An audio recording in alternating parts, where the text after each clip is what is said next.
السلام علیکم ورحمۃ اللہ وبرکاتہ۔ نحمدہ ونصلی علی رسولہ الکریم۔ میرے محترم دوستو، 4 چیزیں انسان کے گناہ کرنے کو آسان کرتی ہے۔ اللہ تعالیٰ نے قرآن مجید میں ان چاروں کے جواب کو سمجھا دیا۔ پہلی چیز، جب انسان گناہ کرتے وقت یہ سوچتا ہے کہ مجھے دیکھنے والا کوئی نہیں ہے تو گناہ کر جاتا ہے۔ اللہ رب العزت نے قرآن مجید میں اس کا جواب دیا ہے، ان ربک لبالمرصاد، یقیناً تو اپنے رب کے نظر میں ہے۔ مرصاد کہتے ہیں کہ جب شکاری شکار پر نشانہ لگاتا ہے تو نشانہ لگانے سے کچھ لمحہ پہلے شکار کو اتنا غور سے دیکھتا ہے کہ پلک بھی نہیں جھپکتا اور سانس کو بھی روک لیتا ہے، بالکل متوجہ ہو جاتا ہے۔ اس کیفیت کو مرصاد کہتے ہیں کہ تیرا رب تیری گھات میں لگا ہوا ہے، اتنا غور سے دیکھنے والا ہے جیسے شکاری شکار کو دیکھتا ہے۔ اللہ تعالیٰ نے یہ سمجھا دیا کہ دماغ میں یہ نہ رہے کہ کوئی دیکھنے والا نہیں ہے۔ دوسری وجہ، جب انسان یہ سمجھتا ہے کہ میرے اس گناہ کے بارے میں کسی کو پتہ نہیں کہ میں اس گناہ کو کرتا ہوں، میں فون میں بات کرتا ہوں کسی کو پتہ نہیں، میں نے رشوت لیا کسی کو پتہ نہیں، میں نے ناپ تول میں کمی کی کسی کو پتہ نہیں، تو وہ اس گناہ کو آسانی سے کرتا رہتا ہے۔ قرآن پاک میں ہے، یعلم خائنۃ الاعین وما تخفی الصدور۔ اللہ تبارک و تعالیٰ آنکھوں کی چوری کو بھی جانتے ہیں اور ان باتوں کو بھی جو سینوں میں چلتا ہے۔ اس کا مطلب ہے کہ جو ہم کرتے ہیں یا کرنے کا سوچتے ہیں، اللہ رب العزت کو سب معلوم ہے۔ تیسری وجہ، جب انسان دیکھتا ہے تنہائی ہے، میں اکیلا ہوں، دیکھنے والا کوئی نہیں ہے،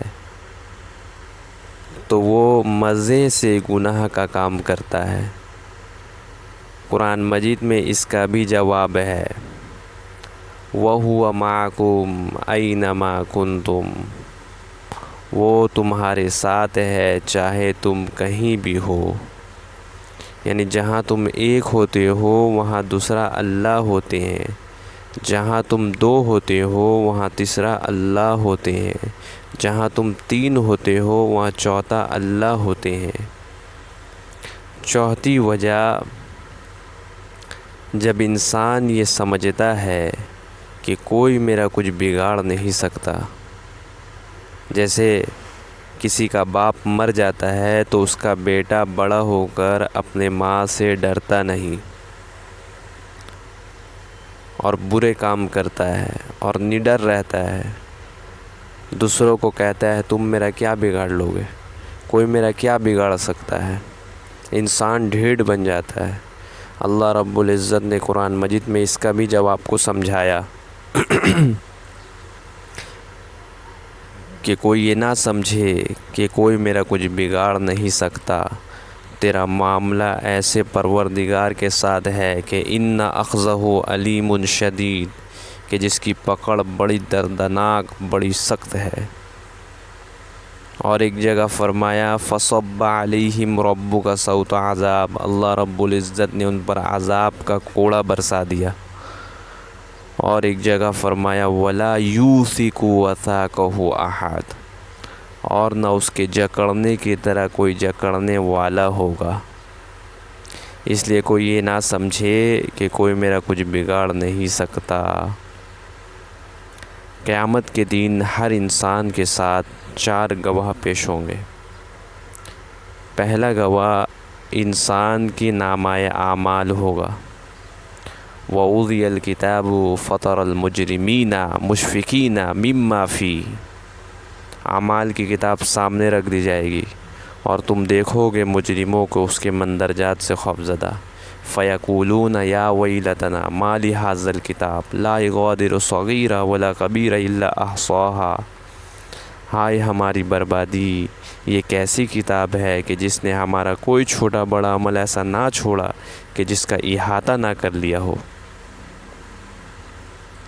وَوَجَدُوا مَا عَمِلُوا حَاضِرًا وَلَا يَظْلِمُ رَبُّكَ أَحَدًا، اور اپنا سارا کیا دھرا اپنے سامنے موجود پائیں گے اور تمہارا پروردگار کسی پر کوئی ظلم نہیں کرے گا۔ دوسرا گواہ فرشتے ہوں گے، وَإِنَّ عَلَيْكُمْ لَحَافِظِينَ كِرَامًا كَاتِبِينَ يَعْلَمُونَ مَا تَفْعَلُونَ، حالانکہ تم پر کچھ نگراں فرشتے مقرر ہے، وہ معزز لکھنے والے جو تمہارے سارے کاموں کو جانتے ہیں۔ تیسرا گواہ انسان کے جسم کے اعضاء ہوں گے، اليوم نختم على افواہہم وتکلمنا ایدیہم وتشہد ارجلہم بما كانوا یکسبون،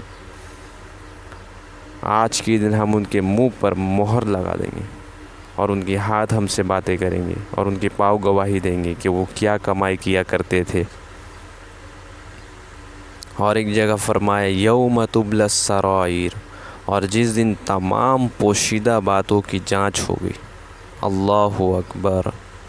اس آیت کو پڑھ کر اس امت کے اولیاء بہت رویا کرتے تھے کہ ہمارا اس دن کیا حال ہوگا، جب انسان کے جسم کے اعضاء اس کے خلاف گواہی دیں گے تو یہ ان سے جھگڑا کرے گا اور کہے گا لما شہدتم علینا، تم نے ہمارے خلاف کیوں گواہی دی؟ قالوا انطقنا اللہ الذی انطق کل شیء، کہیں گے اس پروردگار نے ہمیں بولنے کی طاقت دی جس نے ہر چیز کو گویائی عطا فرمائی، جس نے ہر چیز کو گویائی عطا فرمائی۔ اور اللہ تعالیٰ فرماتا ہے وَمَا كُنْتُمْ تَسْتَتِرُونَ أَن يَشْهَدَ عَلَيْكُمْ سَمْعُكُمْ وَلَا بَصَارُكُمْ وَلَا جُلُودُكُمْ، اور گناہ کرتے وقت تم اس سے چھپ ہی نہیں سکتے تھے کہ تمہارے کان، تمہاری آنکھیں اور تمہارے خال تمہارے خلاف گواہی دیں گے۔ انہی اعضاء سے ہم گناہ کرتے ہیں اور یہی اعضاء قیامت کے دن سلطانی گواہ بنیں گے۔ چوتھا گواہ اللہ رب العزت کی زمین دے گی۔ اللہ رب العزت قیامت کے دن زمین سے فرمائیں گے جیسے کیمرے سے فوٹو لیتے ہیں، کیمرے سے فوٹو لیا جاتا ہے، اسی طرح زمین بھی منظر کھینچ لیتی ہے، نیکی کرنے والوں کا بھی اور برائی کرنے والوں کا بھی۔ اللہ تعالیٰ قیامت کے دن زمین کو حکم دیں گے کہ تو بھی بتا تیرے پیٹھ پر کیا گزری۔ یومئذ تحدث اخبارها بان ربک اوحی لها، اس دن زمین اپنے سارے خبریں بتا دے گی کیونکہ تمہارے پروردگار نے اسے یہی حکم دیا ہوگا۔ اس لیے گناہ کا ایک ہی حل ہے کہ ہم ان سے سچی توبہ کر کے آئندہ کے لیے نیکی کی زندگی گزارے۔ ایک نوجوان ایک اللہ والے کے پاس آیا اور کہنے لگا حضرت ایک گناہ کرتا ہوں، اس کو چھوڑ نہیں سکتا، میری مجبوری ہے، لیکن ڈر بھی لگتا ہے کہ عذاب ہوگا، لہٰذا کوئی طریقہ بتا دے کہ میں عذاب سے بھی بچ جاؤں اور وہ گناہ بھی کرتا رہوں۔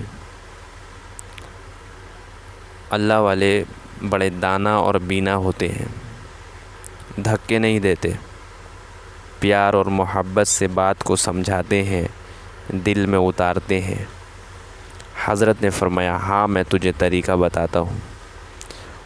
وہ بڑا خوش ہو گیا اور کہنے لگا حضرت وہ کون سا طریقہ ہے کہ میں عذاب سے ہی بچ جاؤں اور گناہ بھی کرتا رہوں؟ بات سننے کے موڈ میں آ گیا، خوش ہو گیا۔ حضرت نے فرمایا پہلی تجویز اللہ رب العزت کی نگاہ سے اوجھل ہو کر گناہ کرو۔ اس نے کہا حضرت یہ کیسے ممکن ہے کہ میں اللہ رب العزت کی نگاہ سے اوجھل ہو کر گناہ کروں، یہ تو ممکن ہی نہیں۔ دوسری تجویز حضرت نے فرمایا اللہ کا رزق کھانا چھوڑ دو، اللہ سے کہہ دینا کہ نہ تمہارا دیا ہوا کھاتا تھا اور نہ تمہاری بات مانتا تھا۔ اس نے کہا حضرت یہ کیسے ممکن ہے کہ میں کھانا چھوڑ دوں، تو پھر میں زندہ کیسے رہوں گا؟ حضرت نے فرمایا زمین و آسمان، تیسری تجویز حضرت نے فرمایا زمین اور آسمان اللہ کی ملکیت ہے اور بادشاہ کی نافرمانی اس کے ملک میں رہ کر کرنا ٹھیک نہیں، لہٰذا اس سے باہر نکل کر نافرمانی کرو۔ اس نے کہا یہ کام بھی نہیں ہو سکتا۔ چوتھی تجویز حضرت نے فرمایا اچھا پھر ٹھیک ہے، ایک اور طریقہ بتاتا ہوں۔ جب ملک الموت روح قبض کرنے کے لیے آئے تو کہہ دینا تھوڑا انتظار کرو، میں توبہ کر لیتا ہوں، تاکہ میں توبہ کر لوں۔ کہنے لگا حضرت اس وقت تو انتظار کا تصور ہی نہیں، لہٰذا یہ کام بھی نہیں ہو سکتا۔ پانچویں تجویز حضرت نے فرمایا جب تم قبر میں دفن کر دیے جاؤ اور منکر نکیر سوال پوچھنے کے لیے آئے تو کہہ دینا نو ایڈمیشن وداؤٹ پرمیشن۔ اس نے کہا حضرت میں ان کو کیسے منع کر سکتا ہوں؟ چھٹی تجویز حضرت نے فرمایا جب قیامت کے دن تمہارے برے عملوں کو کھولا جائے گا اور اللہ تعالیٰ فرشتوں کو حکم دیں گے اس کو گھسیٹ کر جہنم میں پھینک دو، تو اس وقت تم ضد کر کے کھڑے ہو جانا کہ میں تو نہیں جاتا۔ اس نے کہا حضرت میری کیا حیثیت کہ فرشتوں کے سامنے ضد کر کے کھڑا ہو جاؤں، میری تو کوئی حیثیت ہی نہیں۔ اب لوہا گرم تھا اور چوٹ لگانے کا وقت تھا۔ حضرت نے فرمایا اے بھائی جب تیری کوئی حیثیت ہی نہیں تو پھر تو اتنے بڑے پروردگار کی نافرمانی کیوں کرتا ہے؟ اس نے کہا حضرت آج سے میں اپنی گناہوں سے توبہ کرتا ہوں اور وعدہ کرتا ہوں کہ میں اللہ کی نافرمانی نہیں کروں گا۔